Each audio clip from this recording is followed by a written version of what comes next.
Fala pessoal, sejam bem-vindos ao canal Multiversidade e no primeiro vídeo vamos tentar retirar algumas dúvidas do pessoal sobre o universo de Saint Seiya.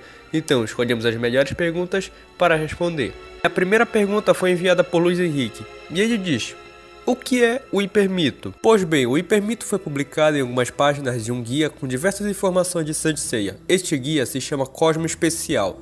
O hipermito basicamente traz alguns detalhes importantes que ajudam a entender alguns fatores da obra. Alguns desses fatores nunca foram explicados no mangá, e basicamente o hipermito foi publicado antes da saga de Hades. Tecnicamente, alguns itens encontrados no hipermito serviram de base para Okada, Shory e Shimaki criarem suas obras. Isso é, o The Lost Canvas e o episódio G. A segunda pergunta foi enviada por Mikael Santos. Só os deuses conseguem despertar o nono sentido? Com o que é dito no hipermito e com o que foi apresentado pelo Okada no episódio de Assassins? Não. Tanto que Aeolus, que é um ser humano, foi capaz de ter esse poder divino, enquanto no hipermito é dito que Poseidon, Hades e Zeus inicialmente eram seres humanos, só que após eles conseguirem ativar o nono sentido, se tornaram deuses, e com isso tinham poder para comandar todo o universo. E a terceira pergunta foi enviada por Jefferson Augusto. Ele pergunta se, no episódio de Assassins, Aeolus, ao despertar o nono sentido, ganhou a suprema virtude igual aos outros deuses? Realmente sim, visto que a suprema virtude, como diz o hipermito, vem quando a pessoa tem o oitavo e o nono sentido. E como Aeolus possui o nono, logicamente possui o oitavo, e com isso ele também é o detentor da suprema virtude, assim como Hades, Atena, Poseidon e os outros deuses. A quarta pergunta foi enviada por Rian Eduardo. Qual a diferença entre a armadura divina e Kamui?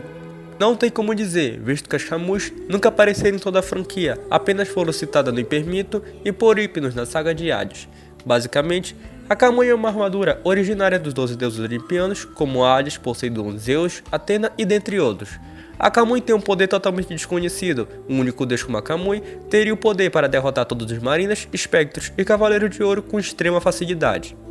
Em contrapartida, a única coisa que sabemos sobre as armaduras divinas é que elas chegaram naquele nível após terem entrado em contato com o sangue de Atena, no caso o Ichor, e o cosmo é levado ao infinito do seu usuário, como visto na luta de Seiya e Thanatos, o deus da morte, onde Seiya leva o seu cosmo ao infinito e mesmo após ter sua armadura de Pégaso desintegrada, faz com que ela volte à vida, em uma versão muito mais forte, tendo uma presença muito mais próxima das Kamuis, ou seja, uma existência muito mais próxima à das Kamuis. Quinta pergunta é de Mateus Natan Inácio. Onde está Zeus? Bem, não se sabe, visto que todas as informações que temos é de que Zeus pegou todas as Kamuis e sumiu com elas nos céus. Provavelmente ele foi para o Monte Olimpo.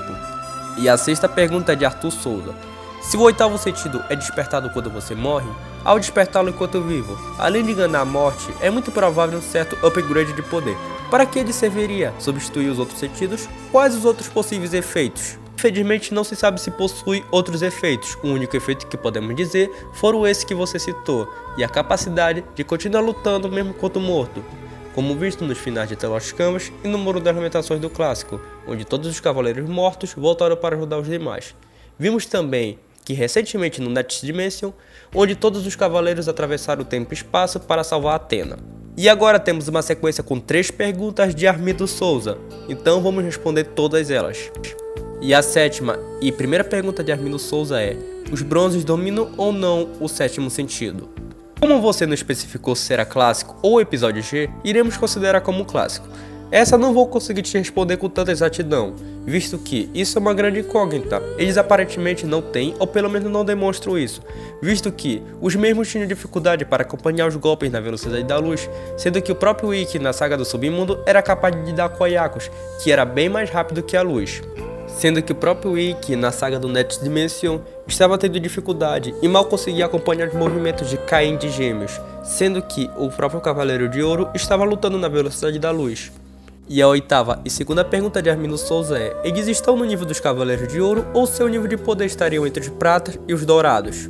Pois bem, o nível de Seiya, Shun, Shiryu, Yogi e Ikki está acima dos Cavaleiros de Prata e abaixo dos Cavaleiros de Ouro. Isso tendo em vista que eles eram capazes de suportar os golpes dos Cavaleiros de Ouro com armadura de bronze e sem o sétimo sentido. Podemos ver isso em diversas lutas das 12 casas e no Next Dimension.